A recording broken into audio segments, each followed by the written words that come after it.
আজকে সকালবেলার থেকে আমার কাছে বারংবার ফোন আসে এবং ডেথ থ্রেটনিংয়ের কল আসে যে এবার বাঁচাতে পারবে তো, আপনার দাদা আপনাকে বাঁচাতে পারবে তো, হেন তেন।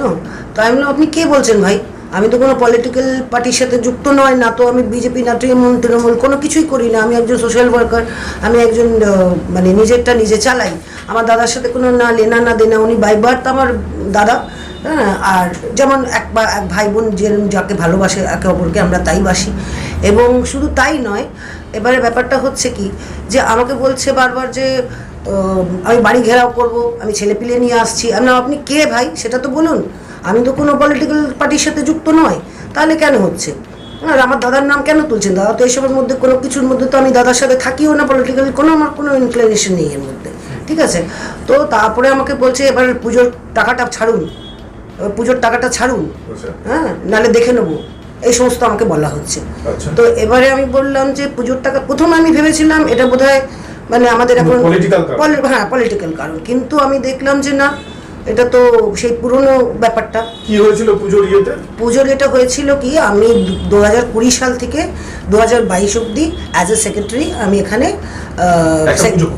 দুর্গাপুজো করতাম। আর এবং আমি জন্ম থেকে, being from a Muslim family, আমি জন্ম থেকে মহাদেবের ভক্ত। তো আমি মহাদেবের ভক্ত হয়ে কোনোদিনও দুর্গাপুজোর টাকা আমি নয়ছয় হতে দেবো না, কোনো মতেই দেবো না, কোনো অবস্থাতেই দেবো না। তো তার জন্য আমাকে বারংবার মানে এখানকার যে কাউন্সিলর সুদর্শনা মুখার্জি, উনি অন্য লোকের থ্রুতে আমাকে বলায় 2 লাখ টাকা তাকে দিতে হবে। কেন কি করে বলবো কেন? It's called extortion of money, আর কি? এছাড়া কিসের জন্য পুজো? পাড়ার পুজো কমিটির নাম হলো আপনার ফান্ডুর সর্বজনীন দুর্গোৎসব কমিটি।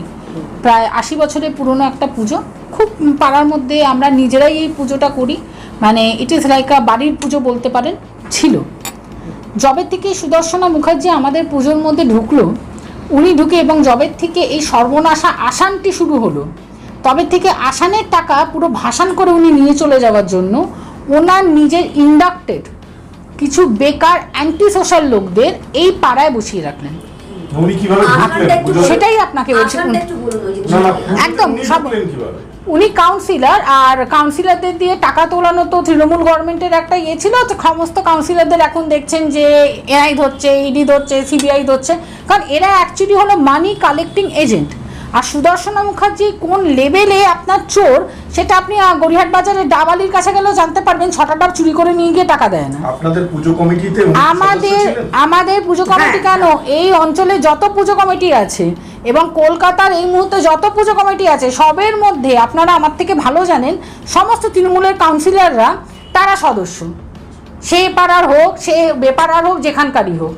এবং এই ঘটনাটা ঘটে 2022 পুজোর পর। জয়ন্ত সুর বলে একজন ভদ্রলোক, যিনি সুদর্শনা মুখার্জির সঙ্গেই থাকতেন, কাউন্সিলরের পিএ হয় বলে তো আমি জানি না, কিন্তু উনি নিজেকে পিএ বা অডিটর যা হোক সেটাই বলতেন। গীতেদিকে পরিষ্কার বলে কাউন্সিলরকে 2 লাখ টাকা দিতে হবে।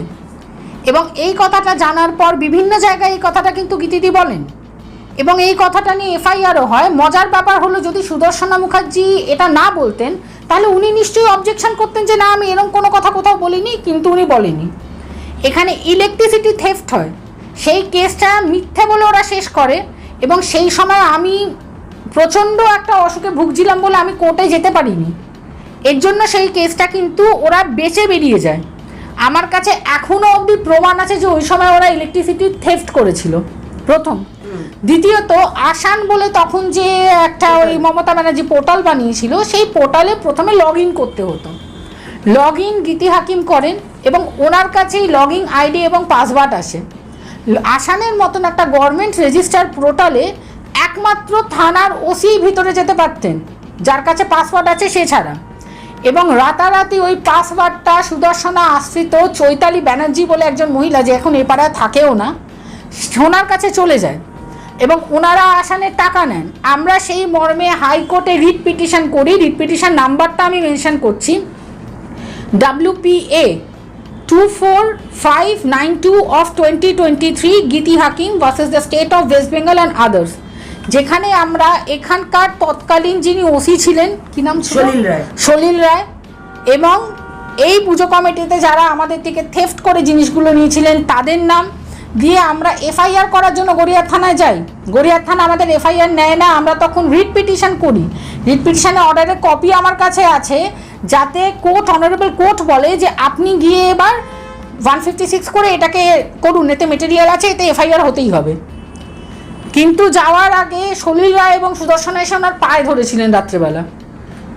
পাড়ার ব্যাপার, উনি একা থাকেন, অনেক কিছু ভেবে পুজো ততক্ষণে হয়ে গেছে। পুজোটা আমরা কোনোভাবে বন্ধ করতে চাইনি, কারণ এটা আমাদের পাড়ার পুজো, আমরা চোর নই, উনি চোর। তো পুজোটা হয়েছে এবং উনি করেননি। আজকে এতদিন বাদে সকালে, এটা আমার অফিস, আমি যখন এসে কাজ করছি সেই সময় দিদি ফোন করে বলে যে আমাকে এরকম ফোন করে কেউ বলছে যে তো তোমাকে ববিদা বাঁচাবে, তো এখন কে বাঁচাবে দেখে নেব। তো আমি বললাম যে কি বিজেপি করছে? বললো না রে টুম্পি, বিজেপি করছে না, কারণ বিজেপির কে আছে যে আমাকে বলবে যে আমি আসবো, তোকে দেখে নেব, বাড়ি ভাঙবো, আর তুই টাকাটার এনওসি দিবি। এখানে কিন্তু বিজেপি করার সেরকম কেউ নেই যে ওদের সঙ্গে। আপনার কি এটা অনুমান যে এটা নাকি কোনো বদ্ধমূল ধারণা? এটা বদ্ধম, একদম আমরা শিওর। অনুমানের উপর কি হবে? যেই লোকটা দেওয়া হয়েছিল, একটা চিঠি কিভাবে আপনারা দুদিন আগে এই টাকাটা নেওয়ার জন্য ওনার কাছে রেজিস্টারেডি চিঠি পাঠিয়েছে এই কমিটি। কিছু এই ফান্ড সর্বজনীন দুর্গোৎসব কমিটি বলে যারা নিজেদের ক্লেম করছে তারা একটা চিঠি পাঠিয়েছে যে টাকাটা আপনি ছেড়ে দিন। একটা টাকা, উনি হচ্ছেন পুরনো কমিটির সেক্রেটারি। উনি পুরনো কমিটির সেক্রেটারি। সেই যে গচ্ছিত টাকাটা উনি ফিক্সড করেছেন, মানে ফ্রিজ করে রেখেছেন।